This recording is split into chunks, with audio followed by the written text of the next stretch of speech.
કેમ છો? મજામાં? સુવાક્યની દુનિયામાં, સુવિચારની દુનિયામાં આપનું સ્વાગત છે. મારા મિત્રો, એવું કહેવાય છે કે સાચી ખુશી તે અંદરથી આવે છે, બાકી જે બહારથી દેખાય છે તે ફક્ત દેખાડો હોય છે. મારા મિત્રો, આવી જ કોઈ વાતને સુવિચાર તરીકે કોઈ અજ્ઞાતે ખૂબ સરસ રીતે લખ્યું છે. આજનો જે સુવિચાર છે તેનો વિષય છે ખુશી, હેપીનેસ. કોઈ અજ્ઞાતે લખ્યું છે કે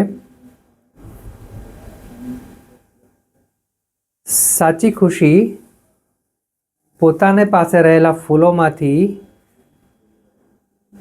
ગજરો બનાવવાની જે કળા છે તેમાં જ છે. મારા મિત્રો, વાત ખૂબ જ સીધી છે, ખૂબ જ સરળ છે, એટલી જ મહત્વની છે. અહીંયા જે વાત છે તે ખુશીની છે, હેપીનેસની છે ને આપણા જીવનની છે. મારા મિત્રો, આપણે જો ખરેખર ખુશ રહેવું હોય તો આપણે અંદરથી ખુશ થવું પડશે. આજે થાય છે શું કે આપણે લોકોને આપણે ખુશ છીએ તેવું બતાડવા માટે દેખાડો કરવો પડે છે, અને એના માટે આપણે જાણે અજાણે ઘણી બધી ભૂલો કરી બેસતા હોઈએ છીએ, જેમાં એક પ્રકારનું આપણું નાણાકીય આયોજન પણ આવી જાય છે. એટલે વાત ફક્ત એટલી જ છે મારા મિત્રો, ઉદાહરણ તરીકે કે જો આપણે ઈચ્છતા હોઈએ કે આપણે પણ સારો ગજરો બનાવી શકીએ, સારી ફૂલોની માળા બનાવી શકીએ, તો આપણે સૌથી પહેલાં આપણી પાસે જે ફૂલો રહેલા છે તેની ઉપર કામ કરવાનું છે. આપણી પાસે જે છે તેની કદર કરવાની છે, તેની ઉપર કામ કરવાનું છે, અને આ જ ફૂલોમાંથી આપણે સારામાં સારી માળા બનાવી શકીએ છીએ. એ કળા આપણે શીખવાની છે, કળા વિકસાવવાની છે.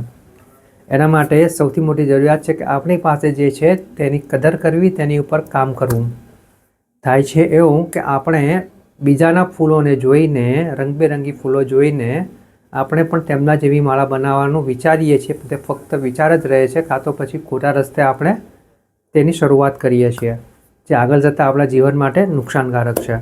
તો બસ મારા મિત્રો, વાત ફક્ત એટલી જ છે કે જો આપણે આપણી પાસે રહેલા ફૂલોમાંથી ગજરો બનાવવાની કે માળા બનાવવાની કળા શીખી લઈએ અને આપણી પાસે જે છે તેની કદર કરતાં શીખી જઈએ, તો મારા મિત્રો, કોઈ પણ વસ્તુ દુનિયામાંથી જે આપણને ખુશ ના રાખી શકે.